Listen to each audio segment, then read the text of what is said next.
Hello students, I Shobha Wadhwa from the US Jain Public School. Today I'll teach you the next topic of chapter 6 tissue, that is the complex permanent tissue.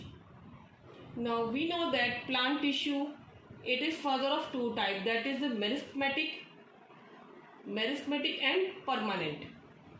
Meristematic tissue, as we already discussed, that it is a growing tissue which help in growth, and the cell which is formed by this tissue, they are known as permanent.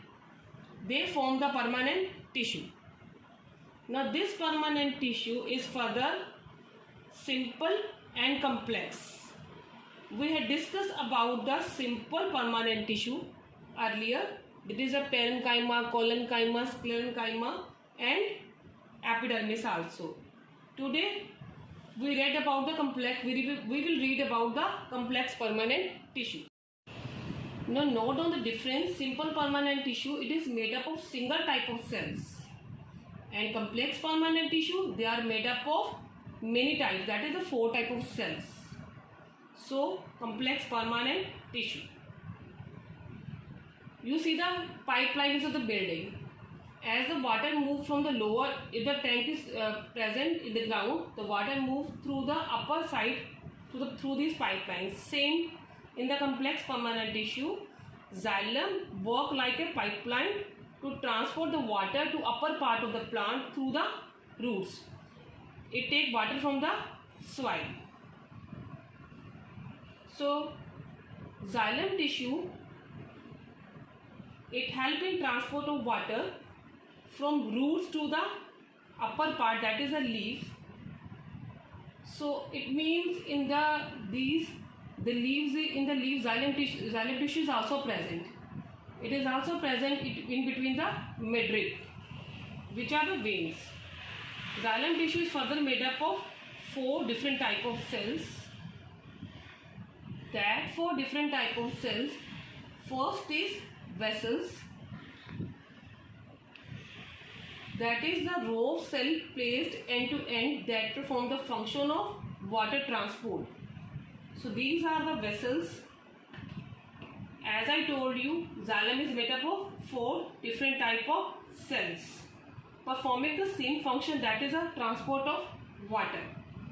So these row of cell placed end to end that perform the function of water transport.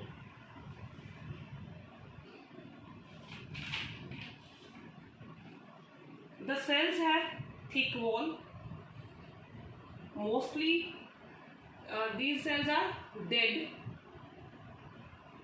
These are the tubular structure. Second type of cell in the xylem tissue, that is known as tracheids. Tracheid, it is tubular structure, long cells tapering at both the ends, help in water transport and provide support also to the plant tissue because it is dead cell. Third type, that is the xylem parenchyma. These are the live cells helping food storage. This fourth type, that is a xylem fiber. It has dead cells. These cells provide support to the tissue as well as to the plant.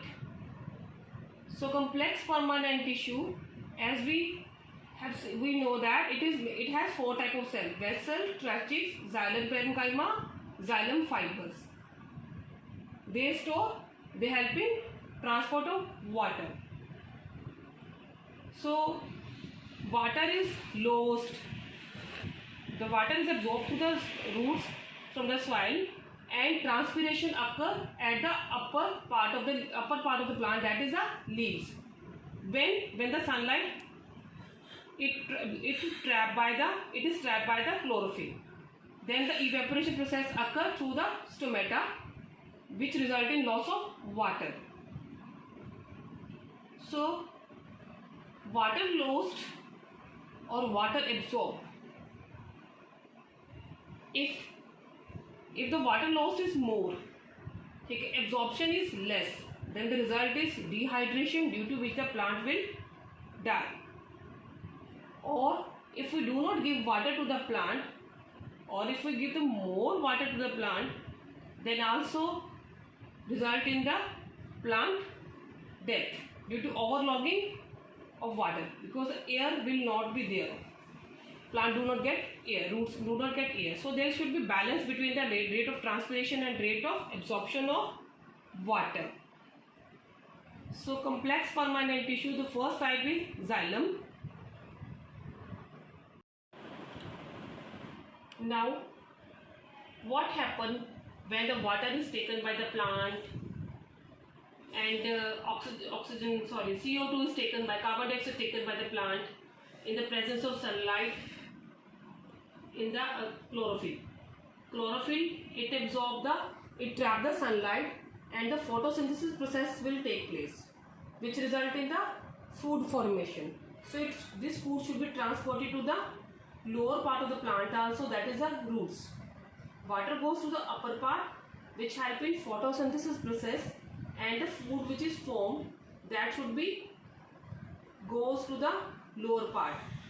This food is needed in the plant at the roots also, because root needs energy to absorb water from the soil. So there is a cycle between it forms a cycle.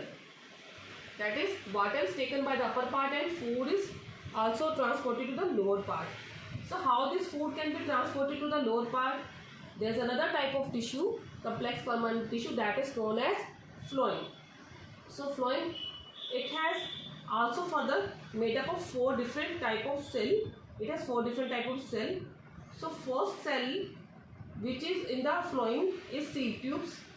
Sieve tubes, these cells are having perforation which transport sugar to all part of the plant. These are the live cells. In the phloem tissue, mostly the cells are live, except the phloem fiber, which are dead. Second part of the phloem tissue, that is the companion cell. Companion cell arranged next to the sieve tube and helping water transport. Phloem parenchyma. Third is phloem parenchyma. Help with the storage and transport of food in horizontal direction. So they transport food, companion parenchyma and sieve tube.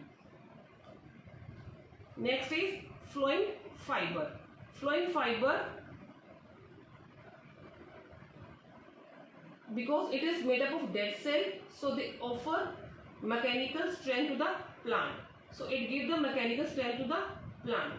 So the sieve tube and companion cell, they help in transportation of food, and phloem fiber, they give the mechanical strength to the plant tissue. So complex permanent tissue, so we know that it is of 2 types, that is xylem and phloem. They are also known as conducting tissue. Why they are known as conducting tissue? Because they transport the water and food. Xylem transport water and phloem transport food. Further, they are having the 4 type of cells. Xylem has mostly the dead cell. Only the xylem parenchyma is live. Phloem mostly have live cells. Only the phloem fiber is dead. Phloem fiber, it gives support to the plant, and xylem fiber, it also gives support to the plant, because these are the dead cells, so they give support. Water transportation process take place with the help of vessel and clutches, and food transport process take place with the help of sieve tube and companion cell. Thank you. Have a nice day.